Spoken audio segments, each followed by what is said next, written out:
I've got this Rhomobophyllum dolabriforme that I bought a few months ago, and I haven't changed the soil or repotted it. It's still in the same pot, but this plant says it's actually ideal for the garden, suitable for gardens in well-drained, exposed positions in moderate climates. We sort of have a moderate climate. We moderately get frost. So it's only the concern I have in growing succulents in my area is the frost. So this one now, along with Cheridopsis, Aloinopsis, Lapidaria, all of them, they are, Finistrarius, well, the baby toes, look how cute they are.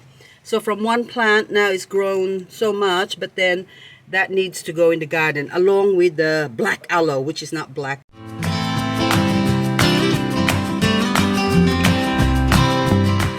All that talky. Now my coffee is cold. So this is my second coffee for the day. I only have 2 coffees a day. And after that, I drink tea. I have my tea and then I have my chocolate drink before I go to bed. So this is beef and camembert. Slow cooked King Island before love.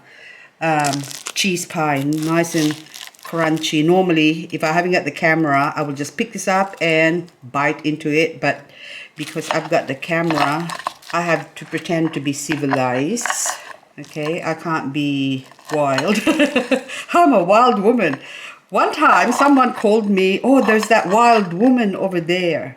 You wild woman who calls me. Oh, actually, it was my husband's cousin. That's it. I remember now. He called me a wild woman because I was digging a hole. And I was wildly doing it. Took me no time to dig a hole for something. I'm not going to mention why, but we do dig holes when we go camping. Anyway, now this one, oh, it's so good. Oh, see, crunch. If I stop talking, you hear the crunch. Not quite. There, did you hear that? But anyway, I'm going to finish my pie lunch and we're going to go outside. My Canophytum bilobum, they are so cute.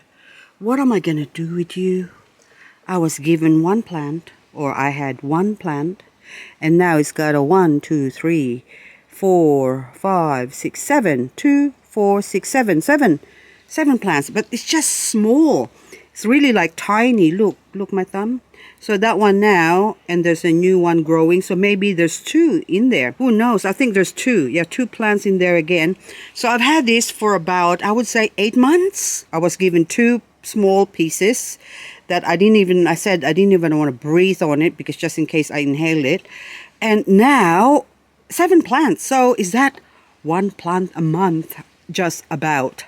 See, so maybe because it's 8, because there's 2 in there, so there's going to be 8 soon, or maybe I don't know what else is in here. See, so anyway, I'm really supposed to put this with my Lithops here if I can find a space. Now I'll look at the lilac mound. Aren't they beautiful? Look at that, gorgeous. I've been neglecting it, and then I decided to plant some in that pot a few months ago after I've done a Sedum dasyphilum video. Anyway, so now, which I still can't establish which one is major and minor. I do actually know what minor is now. I do have a minor, but I don't know if it's still alive. But the major, I'm not too sure of, so I have to buy a major. That's the major problem. So where can I put you still? I'm still holding you. I should just put you back where... for now, because we're doing videos, aren't we? So anyway, this video is about how I maintain my, oh, look how you, this, oh, here we go again, jumping from one topic to another. The calico kitten, you are calico kitten, Crassula something. Oh no, Cotyledon, sorry. There you go. Cotyledon, tomentosa, Kittens Paws, that's it. Calico kitten is something else. That's Crassula, I think. Now, anyway, look how gorgeous that is. Oh, that one's just straight, but this one, it's like Kittens Paws. That is just a big straight paws. P-A-U-S-E, because I think it's pausing from growing into paws. Now, oh my goodness, look at all this. Hang on, my back's killing me. This COVID has hit me really, really bad. I've got back pain, maybe because I'm fat. I put on a lot of weight, by the way, and I'm not worried about being fat and cuddly. I do pride myself for being fat and cuddly because I work hard to get to where I am. At the moment, I've grown up being skinny all my life. Now it's my time to shine. So eat my heart away. Hang on, I'll pull this one here. Can you look? These are all cuttings I got from Kanya. Look, Kanya. Look at your babies. These are your babies. They're not mine. I'm just looking after them for you. No, I'm not. She gave this to me. But these are 3 different Sinocrassulas. And look at this one. Hang on. I need to get a better lighting. Oh my goodness. Look, the colors. Green, pink, and red with speckled or freckles. That one there is Crassula Ivory Pagoda first up. Now this one, just a couple of leaves that has fallen off and it's growing, and I can't remember the name. It's called Andromischus. Oh my god, my goodness. Filicaulis. There you go. See, it's a good thing to have labels. Now this is Crassula elegans fat leaf purple foam. Look how gorgeous that is. So only a small cutting I was given, and then now they're growing really well. And let me see, the soil is dry, and the soil I used was actually got a lot of coconut coir or coconut peat in it, just because we've been having so much rain, and in anticipation for the rain, so I use a more drier soil mix so they don't rot. And obviously they are loving it because they are growing so much. Now this green one, when I got this, it was only like 1 plant. Same as with those ones, it's only like 1. And then you can see this one. But I think this might be Sinocrassula indica because of the color, but maybe something else. So there's not too many information on the different varieties of Sinocrassula, so that's why I call it SP1 and SP2. Yep, there you go. Sinocrassula SP. And then that one is, what's your name? Ah, it disappears. See, even the pencil disappears. Densirosulata. Okay, there you go. So it's a good thing I write at the front and at the back. Even the lead pencils now are disappearing. So I don't know what's going on with the world. Used to be that you use lead pencils, they stay forever. But nowadays, yep, they get dissolved. I have tens and thousands of succulents. You have no idea. Well, I don't even have an idea how much I've got, but it's a lot. And having so much, how do I maintain all these babies? So every day after I have my coffee in the morning, my routine is to go outside, have a look at my succulents, see if there's anything or any of my babies needs attending. So I walk around until my coffee is finished, and sometimes I probably intentionally let them get cold on me. And then that way I can stay longer in the garden and spend time with my babies. But in saying that, I do have great self-control. I limit my time with my succulents to about 2 hours a day. So whether that's working in the garden or just looking at them or checking for rot, like this one now. This one, I got this from, oh look, Van Keppel, Kanya, sorry. Now it's rotting. I haven't changed the soil, and hang on. So it's been rained on. I'm just picking out some stuff here. And where's my tweezer? I lost my tweezer now, or my forceps, sorry. Now need to remove that. So this is what I do. I go around and quietly, but sometimes I do talk to them and say, what happened to you? What did I do to you? Did I neglect you? But anyway, yeah, enough with that. So I just go around and attend to whatever that needs attending. And if in the course of that 2 hours that I have time, or the time set aside to spend with my succulents, I neglect other ones, and that's how the other ones die, basically. So this one now, I'm gonna, because it's already got a mark, that's just gonna rot. And hopefully that will grow more babies. But anyway, this is Van Keppel. And hang on, we just remove that one there. Little spots like that. And some of them will still continue to rot, and others probably, hopefully, will grow. But I haven't had a Van Keppel, or I haven't grown a Van Keppel yet. That, well, maybe I'm not aware of it, that I have grown it, because I got some plants that looks like a Van Keppel, but because I didn't have a label on it, I am not game to call it Van Keppel. Now, since we're doing Van Keppel here, I might as well check my other Van Keppel here. So this Van Keppel here is doing the same thing. So this is on my advanced soil mix. And I find that Van Keppel, especially this one, this is slow growing. It just wouldn't put out babies. So in the last almost 3 years now, I think this one, it's only put out how many? 4 plants. From 1 plant, now I've got 4 plants. And I still remember paying $20 for this plant. So anyway, that needs more attending, and I can't do it with one hand. So there's still a couple of rotting leaves. So I'm going to attend to that later on. So normally, if I haven't got... Okay, I'm gushing because I just saw something. Oh, okay, forget about the Van Keppel. You know what I mean. This is one of the plants that was growing before in one of my videos, and I said I've got a baby succulent growing or something like that. I actually pulled out that baby succulent and planted it here on the edges of this Haworthia attenuata variegata, which is not variegated anymore. Or I'm gonna start thinking which plant is which, but anyway, I'm seeing some more plants here that I'm getting excited about, but let's stick to this one first. So this one now, I didn't know what succulent or Echeveria it was, but then now looking at this now, the way those tips are showing, oh my God, does that remind you of something? So this is one of my beheaded Echeveria agavoides Romeo. Check that out. Look at the cute little baby. Doesn't that look familiar? Hey, are you a Romeo or an Ebony? So exciting. And to think you just grew on your own from a seed, windblown seed. And hopefully there'll be more of them showing up. So down in the bottom here, I am looking at something casualties. Okay, so this is what I do.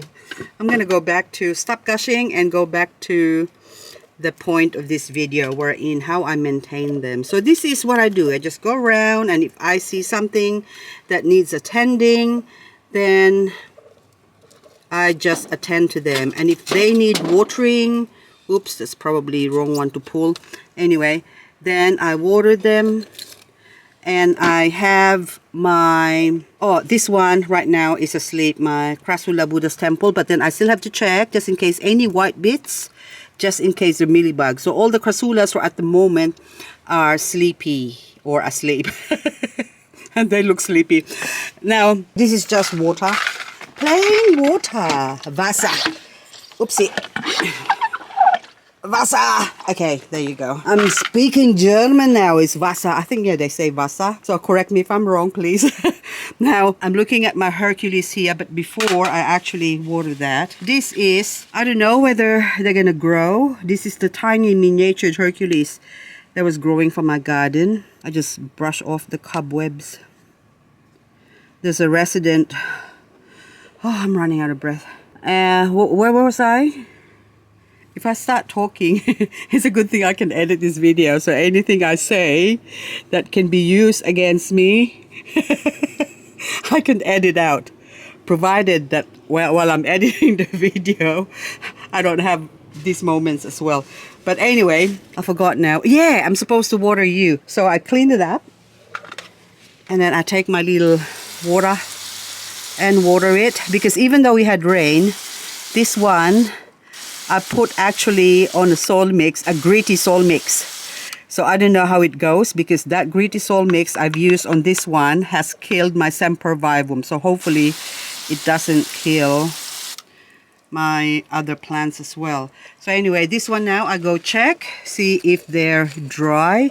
See, look, that's dry on top, but yep, it's still heavy. So I am not gonna water that because I've got my Sedum clavatum variegata over here that's growing or putting out lots of babies. So I'm gonna leave it. Now I'm just gonna go look around, and I know this one, my Paris and my purple gem and dark ice over there, they needed watering. Because that's a more, you can see the coconut core in the top, that's more like my tropical soil mix. So the tropical soil mix, I tend to water to my heart's content. But my master succulent soil mix, I like to ease off a little bit with that stuff. Because they will keep the soil moist for a long time. So now my Carmalola is still growing. Look, so cute.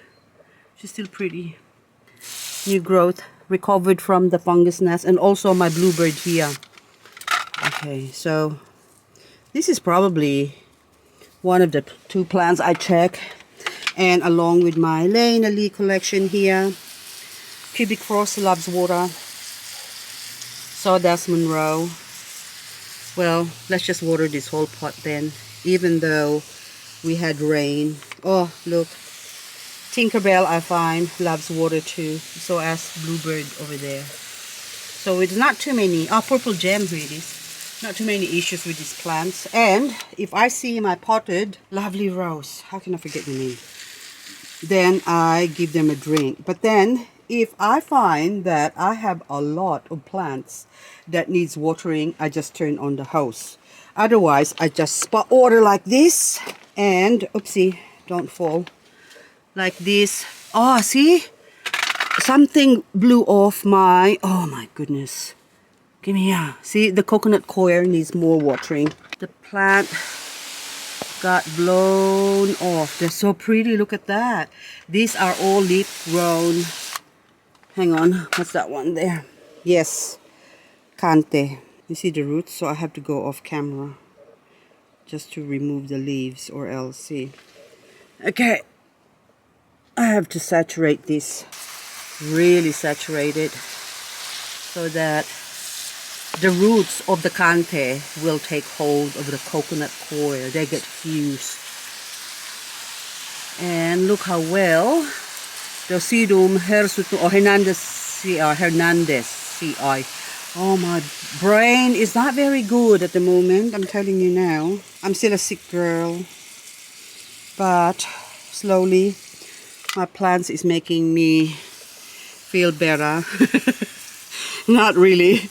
Well, they do in a way, because that forces me to get out of the house, or else I'll just stay indoors. See, so even though I'm not feeling well, I still go out here, and it's good because I can get some vitamin D, because that's probably why I feel so weak, because the sun hasn't been shining for a while. Oh, also these ones, they're all leaf grown. These bluebirds, and it's still in coconut coir. They need to be planted in the garden directly now. I'm not even transplanting them into other soil mix. It's just go straight into the garden. Do not go past what's that monopoly again? Do not collect 200, go straight, or go straight to jail. No, go straight to the garden. So anyway, so this is how I maintain. I go around, and yes, important thing, okay, before I forget. Now this is a Lilacina monstrose that I'm hoping to grow into a crispate beauty. Look at that. So crispate beauty is so expensive that maybe that's why they're expensive, because they take a long time to grow. So, but if I keep giving it water to drink, then maybe it will grow faster. Now this one is my Fukushyuu Nishiki that is grown behind me in the shade, and now I moved it here because now it has recovered. So the main issue with this Fukushyuu Nishiki now, so this one is flowering, and I just broke off the tip of that one, and this one, it might, or it's got aphids, those black stuff there, but it might be terminal, which means it might die, or it might not. It might be another plant. But anyway, Fukushyuu Nishiki, by the way, grows from leaves. So if I take every single leaf here, even though they got edema here, look, that's some warts on succulent leaf. Anyway, every single one of them will grow into, or has a chance of growing into, another plant. So I'll just put that there. And this is normally what I do anyway. If I haven't got my container with me, then I just leave it there and I come back. And sometimes I remember and sometimes I forget also. But now I'm looking at that and I see that this one, what are you? Purple Dream. Oh my goodness, I need to water you. So normally when I do my inspection round, then I go quickly just have a random look of which one needs attending. So this is, what are you, Roulette, I think. Are you Roulette or Dark Eyes? I can't remember. What's your name? Yes, Roulette. Yes. So this is another Roulette here. And there's a couple of dry leaves there that, this is so hard with just one hand. Okay. So the tweezer won't do. So I'll pull out my big gun. Okay, so it broke off. There you go. It still broke off. Doesn't matter. That's just too dry. Wrong angle as well. So anyway, this is, agavoides amestiana. Look how beautiful that is. That is just gorgeous. Look at that, beautiful. So I want to grow more of that. At this time of the year, Mealybug is rampant, very rampant. And there are certain plants that are affected by Mealybug more than others. So that's what I look. Oh, I've just broke it. Oh, look, it's bleeding. It's got white blood. Now it's crystal blood.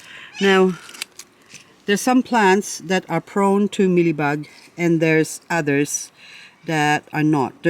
So there's a category of, say, loved by Mealybug, and then the other ones are dry. That's why they get Mealybug.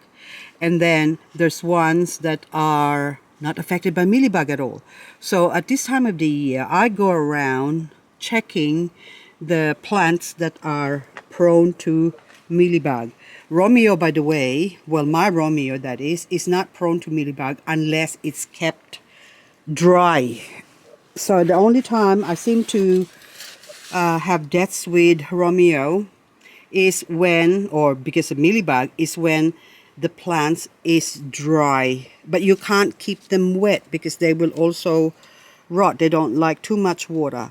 So this one now I have to just clean it off so that way the cobwebs doesn't ruin the beauty of this handsome boy. Very handsome boy you are.